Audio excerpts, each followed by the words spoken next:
Apa faktor-faktor yang bisa membuat ini seperti ini? Kok ada orang yang gejalanya berat gitu ya, sesak nafas sampai sengal-sengal gitu kan? Ada dua cara manusia mendapatkan daya tahan atau imunitas terhadap serangan virus. Analoginya atau perumpamannya adalah tentara. Indonesia punya tentara ya, untuk mempertahankan negara kita, maka antibodi itu adalah tentara. Kalau dengan resep dokter, pasti dokter punya alasan untuk memberikannya. Di luar itu sama sekali no cut, tidak boleh. Meskipun mungkin kadang-kadang ada juga bocornya ya di kita ini, ya udahlah cincai lo gitu kan.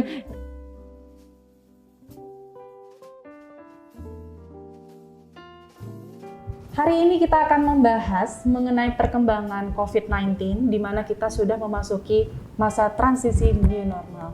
Dan bersama saya hari ini Dr. Putri Mentari Sitanggang, kita berbicara mengenai COVID-19 ini nggak sendiri.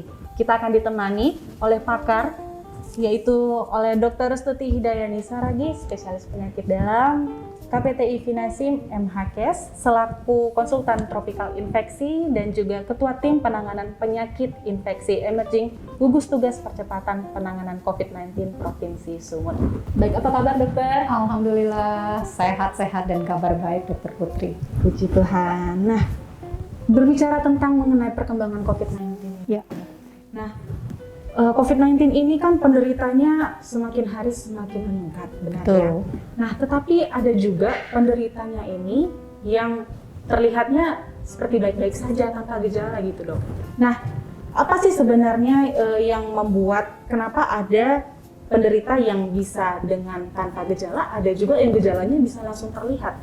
Itu gimana? Baik, sebenarnya kalau istilah terinfeksi oleh virus, namanya kan virusnya SARS-CoV-2, penyakitnya COVID ya, COVID-19. Artinya virus itu masuk ke dalam tubuh kita, itu dulu pengertiannya. Nah, setelah virus itu masuk, dia bisa menimbulkan gejala dan pada sebagian orang yang lain bisa tidak menimbulkan gejala ya. Kalau kita bilang tidak menimbulkan gejala, bahasa medisnya asimptomatik, artinya dari awal sampai akhir memang dia tidak punya gejala sama sekali. Ada yang berbeda, ada yang di awal-awal dia tidak menimbulkan gejala, beberapa hari kemudian mulailah dia menunjukkan gejala, misalnya badan menjadi tidak enak, begitu. Padahal pada saat awal virus itu masuk, sebenarnya dia sudah masuk tapi belum ada gejala. Nah, yang kita bicarakan adalah yang sama sekali tidak ada gejala dari awal sampai dengan akhir. Nah, apa faktor-faktor yang bisa membuat ini seperti ini? Kok ada orang yang gejalanya berat gitu ya, sesak nafas sampai sengal-sengal gitu kan? Ya, benar-benar. Nah, ada yang namanya faktor virus itu sendiri. Kalau kita bicara penyakit infeksi, dia ada 3. Pertama, faktor kumannya. Dalam hal ini virus, tingkat seberapa besar dia bisa menginfeksi tergantung menimbulkan gejala juga berhubungan dengan jumlah atau konsentrasi virusnya. Nah, itu yang pertama. Kemudian tingkat keganasan dalam tanda kutip virus itu. Yang kedua adalah faktor tuan rumahnya atau targetnya, si manusianya. Manusia punya daya tahan tubuh yang berbeda-beda. Anak kecil contohnya daya tahan tubuhnya pasti belum sempurna seperti orang dewasa. Dewasa juga ada dewasa muda, ada dewasa tua. Kalau orang tua kita tahu ya sudah mulai menurun daya tahan tubuh. Ada orang yang punya penyakit yang lain, contoh sakit gula, diabetes. Nah, contoh seperti orang yang sakit gula atau diabetes seperti ini, daya tahan tubuhnya tentu tidak sama dengan kita yang tidak punya. Itu kedua faktornya, host gitu, tamunya, pejamu. Yang ketiga adalah faktor lingkungan, paparannya, exposure, paparan terhadap virus itu. Nah, jadi kalau kita bicara kok bisa, ya kan gitu kan tadi, kenapa bisa? Tapi dia adalah penderita yang tidak bergejala. Jawabnya bisa, tergantung kepada hal-hal yang saya sebutkan di atas. Namun di sini yang menariknya, penelitian menunjukkan bahwa meskipun pasien itu tak bergejala, dia tetap punya potensi untuk menularkan kepada yang lain, begitu. Oke, jadi semuanya tergantung, bisa jadi dari jumlah virusnya, Ya. kemudian juga dari faktor orangnya, imunitasnya gimana. Ya. Jadi semuanya itu saling berkaitan ya dok, Ya. ya nggak bisa cuma satu hal Satu itu aja. saja. Jadi sebenarnya kalau kita sudah memahami ini, kita akan bisa nggak heran gitu. Kok saya beda ya dengan dia gitu ya? Karena pada dasarnya, misalnya maksudnya 2 orang penderita COVID nih, saya kok gejalanya berat, kamu enggak gitu. Itu tidak ada jaminan bahwa orang-orang akan mengalami hal yang sama. Itu memiliki faktor individual masing-masing, baik virusnya maupun orangnya. Gitu. Iya benar, jadi memang hal ini perlu ditekankan juga sih dok, karena banyak berita yang beredar bahwasanya nggak ada tuh COVID, itu tuh kayak nggak ada gejala. Teori biasa konspirasi. aja. Iya benar, jadinya itu kayak membuat orang cenderung berpikir, oh ya sudah memang tidak ada. Ada juga yang berpikir seperti itu. Nah, jadi setelah sudah dijelaskan dan dipaparkan, harusnya kita jadi lebih paham memang gejalanya itu berbeda pada setiap orang. Ada dan nyata. Coronavirus ini bukan virus yang jenis corona itu banyak, dan sebelumnya sudah ada 2. Mungkin saya ingin mengingatkan kembali kepada kita semua bahwa abang dan kakaknya udah ada nih. Kalau ingat dulu tahun 2003-an ada SARS gitu ya, itu coronavirus ya. SARS, alhamdulillah tapi menghilang tahun 2004. Kemudian berikutnya lagi, sequel yang keduanya lagi, lanjutannya ada MERS-CoV-2. Bahkan belum hilang sampai sekarang kan ya, sporadis. Kalau mungkin masyarakat ingatnya itu orang kalau pulang dari Timur Tengah, dari naik haji atau umroh, ya kan, kemudian batuk-batuk, pilek-pilek dulu MERS gitu ya. Jadi ini yang ketiga sebenarnya, coronavirus yang membuat wabah sedunia alias pandemi. Jadi kepada masyarakat di luar sana saya sampaikan bahwa tidak benar anggapan atau asumsi atau teori yang menyatakan coronavirus itu tak ada. Itu sangat nyata dan ancamannya juga jelas dan sudah terjadi. Demikian. Begitu, jadi sudah dijelaskan ya. Jadi kita benar-benar sebagai masyarakat juga harus waspada dan kita harus benar-benar sadar akan kesehatan kita masing-masing. Nah, pertanyaan yang selanjutnya nih dok. Katanya kan infeksi ini bisa sembuh sendiri dengan terbentuknya imunitas tubuh kita. Tetapi kan di luar sana masih banyak juga nih penelitian mengenai obat yang efektif untuk COVID-19. Jadi sebenarnya lebih efektif imunitas kita yang dikuatkan atau memang harus pakai obat-obatan lagi sih dok? Baik, kalau kita cerita imunitas atau daya tahan tubuh ya terhadap suatu infeksi, dalam hal ini kalau cerita COVID berarti infeksi virus, saya harus tegaskan dulu. Pandangan secara umum bahwa infeksi virus rata-rata sembuh sendiri itu tidak 100% benar, tidak untuk semua virus. Contoh yang bisa sembuh sendiri adalah virus influenza, begitu ya, flu ya kita pilek-pilek begitu. Kemudian kita istirahat, minum obat pilek, kemudian ataupun mungkin tidak minum obat pilek, kita istirahat, kita minum teh hangat, minum sup, beres. 2-3 hari mungkin ya, salah satu contohnya seperti itu. Tapi tidak semua virus dapat sembuh sendiri. Contoh yang paling nyata adalah virus HIV.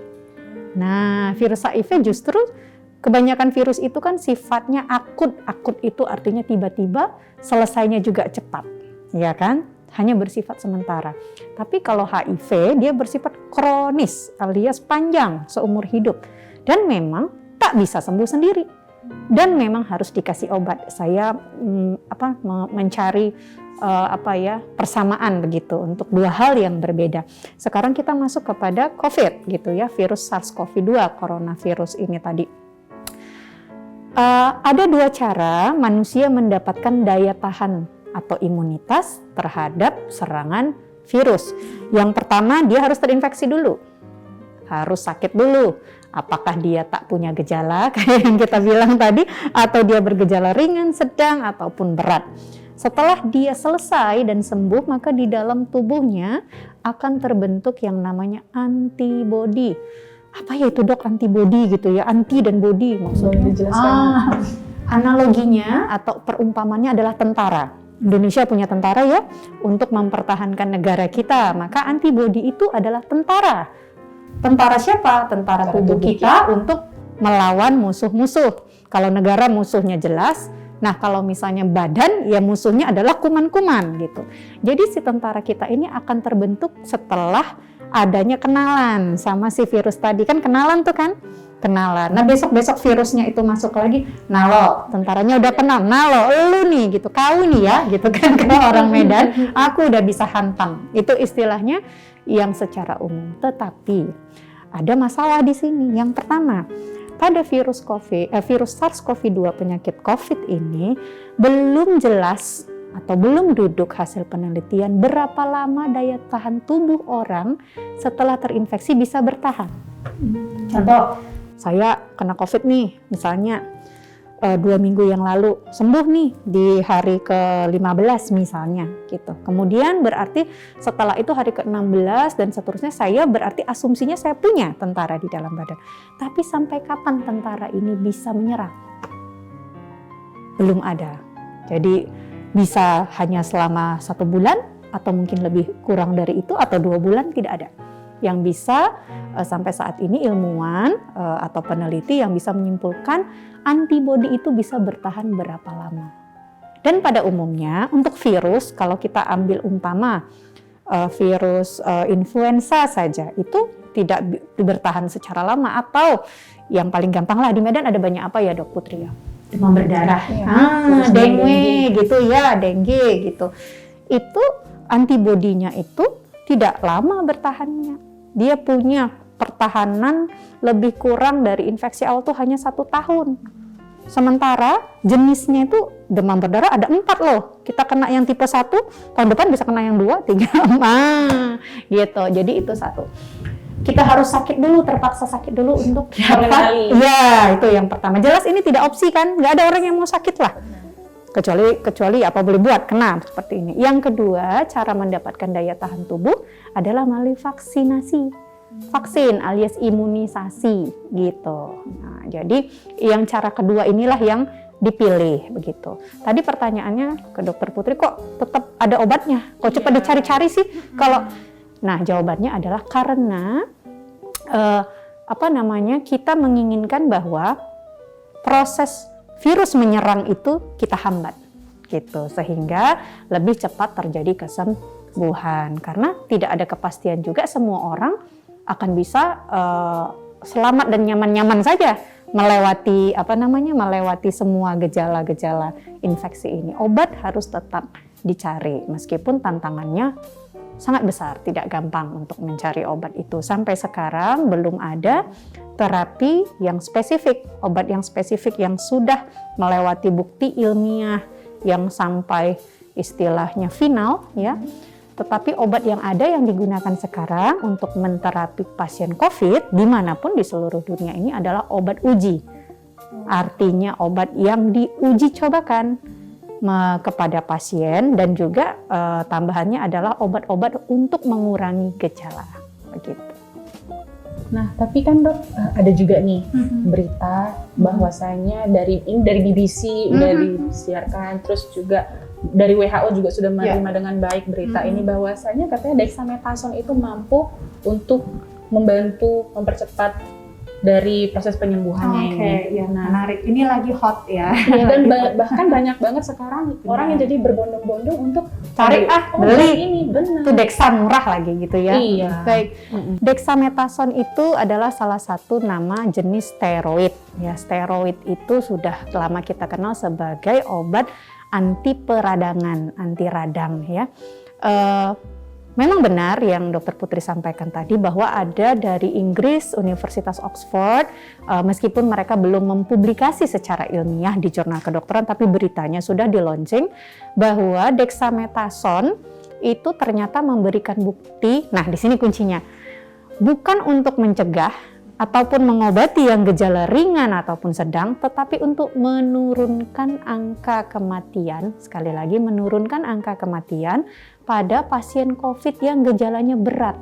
Gejalanya berat itu apa? Yang gejalanya perlu bantuan mesin bantu nafas, perlu oksigen. Udah sesak banget. Iya, sesak banget. Nah, jadi dia memiliki potensi untuk meningkatkan angka harapan hidup. Kan itu berita baik gitu. Karena selama ini dari pengalaman seluruh dunia dan bahkan pengalaman kita juga di Sumatera Utara, hasil atau outcome pasien yang gejala keparahannya itu berat itu tidak terlalu baik. Ya, biasanya pasien-pasien yang meninggal dan tak bisa diselamatkan itu dengan gejala pernafasan yang begitu hebatnya dan memerlukan bantuan mesin bantu nafas, begitu. Kembali lagi membahas mengenai obat dexamethasone yang tadi sudah dijelaskan sebelumnya oleh dokter, bahwasanya obat ini bukan untuk mencegah penyakit infeksi COVID-19, tetapi ini hanya untuk membantu mempercepat pemulihan pada orang yang sudah terinfeksi pada kasus yang sudah berat. Nah, akan tetapi masih banyak masyarakat yang mendengar berita-berita palsu atau hoax, di mana banyak sekali masyarakat yang membeli dexamethasone secara sesuka hati mereka saja gitu, tanpa mempertimbangkan dari resep dokter ataupun anjuran dari petugas kesehatan. Nah, kembali lagi kita bertanya kepada dokter. Nah, Dok, gimana tanggapan dokter mengenai banyaknya masyarakat yang membeli obat ini secara sesuka hati? Padahal ini bisa menimbulkan efek samping, benar ya, Dok? Benar. Mungkin dokter bisa paparkan efek samping dari obat ini, dan apabila obat ini dikonsumsi secara berlebihan apa nantinya akan terjadi? Baik, Dokter Putri. Pertama sekali saya ingin sampaikan bahwa ini adalah dexamethasone itu obat yang termasuk jenis obat keras atau daftar G. Artinya hukum di Indonesia menyatakan jelas bahwa obat ini hanya bisa diperoleh dengan resep dokter. Kalau dengan resep dokter, pasti dokter punya alasan untuk memberikannya. Di luar itu sama sekali no cut, tidak boleh. Meskipun mungkin kadang-kadang ada juga bocornya ya di kita ini, ya udahlah cincai lo gitu kan. Nah, ini jangan ya, jangan ada. Kita himbau, kita minta masyarakat untuk tidak membeli obat dexamethasone secara bebas, dan juga kepada apotek ya, mitra kerja apoteker yang memiliki apotek jangan memberikan dexamethasone kepada masyarakat tanpa resep dokter. Kenapa? Yang pertama, kalau tidak jelas indikasi atau peruntukannya, dipakai sesuka hati, dosisnya juga entah seperti apa, tak ada pengawasan dokter, maka dia akan bisa membawa efek samping. Dipakai secara baik saja, ada tetap kemungkinan efek samping. Semua obat seperti itu. Efek samping jangka pendeknya adalah nyeri lambung, bisa sakit kepala, mual muntah, begitu kan, gangguan tidur. Oke lah, itu mungkin agak ringan ya, tapi kalau efek samping jangka panjang, muka bisa kayak bulan, alias sembab, kemudian kepadatan tulang itu menurun sehingga dapat menimbulkan osteoporosis, kemudian tekanan darah bisa naik, ya hipertensi, kemudian juga kadar gula darah bisa naik. Kalau lama-lama kadar gula darah naik, ujungnya sakit gula, kan gitu. Dan yang paling tidak mengenakan sehubungan dengan infeksi, orang yang minum steroid, contohnya dexamethasone dalam jangka waktu yang lama, justru akan menurunkan daya tahan tubuh.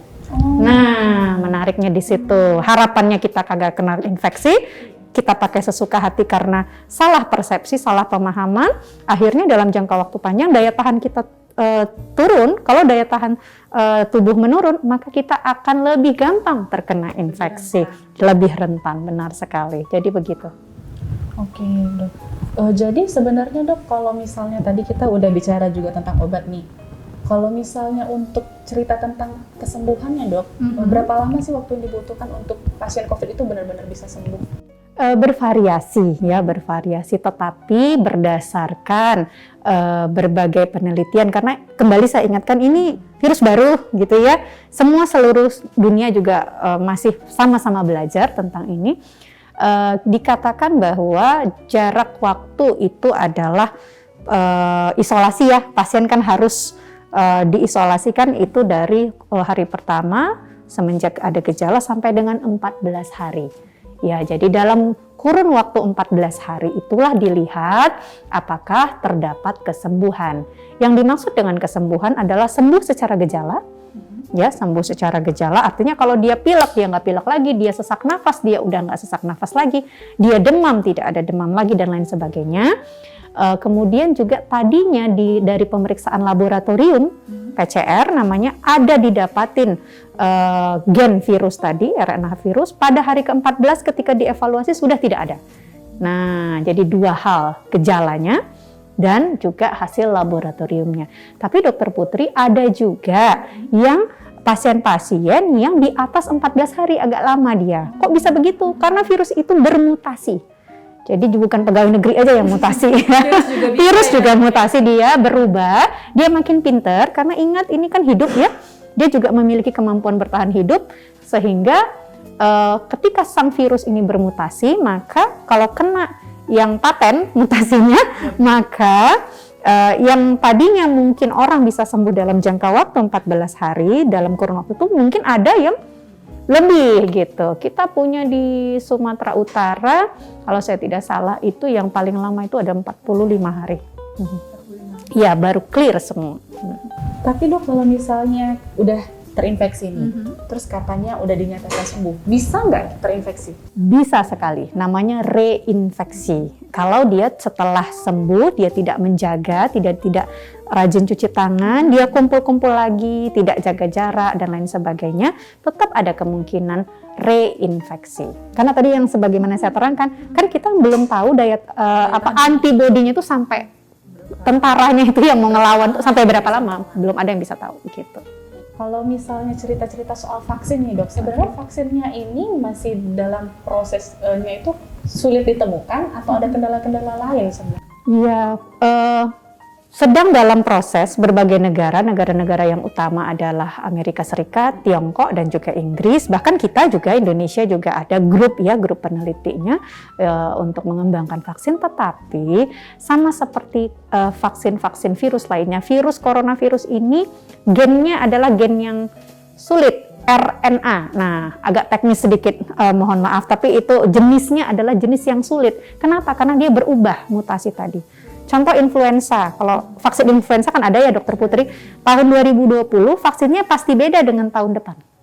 Dengan tahun 2021, 2022 itu beda lagi karena tiap tahun dia berubah, begitu juga. Itu yang pertama. Kemudian kesulitannya adalah harus diuji cobakan. Sampelnya harus banyak, harus diuji cobakan kepada pasien-pasien yang banyak. Harus diuji juga aman atau tidak. Efek sampingnya bagaimana, begitu. Jadi makanya butuh waktu ya. Iya, kalau saya tidak salah ada satu minggu yang lalu berita bahwa Universitas Oxford mengumumkan bahwa target mereka Oktober untuk launching targetnya mereka itu nggak bisa, mereka bilang. Kami terpaksa mundur, tidak tercapai untuk Oktober ini, begitu. Jadi kita meskipun sampai saat ini tidak ada vaksin, kita juga harus sekuat tenaga untuk mencegah diri agar tidak terinfeksi, begitu. Sembari juga berharap banyak terhadap upaya penemuan vaksinnya.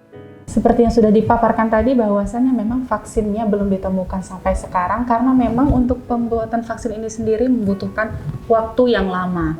Nah, jadi karena vaksinnya belum bisa ditemukan, menurut dari dokter sendiri, apa saja upaya dari kita untuk bisa mencegah terjadinya infeksi dari COVID ini?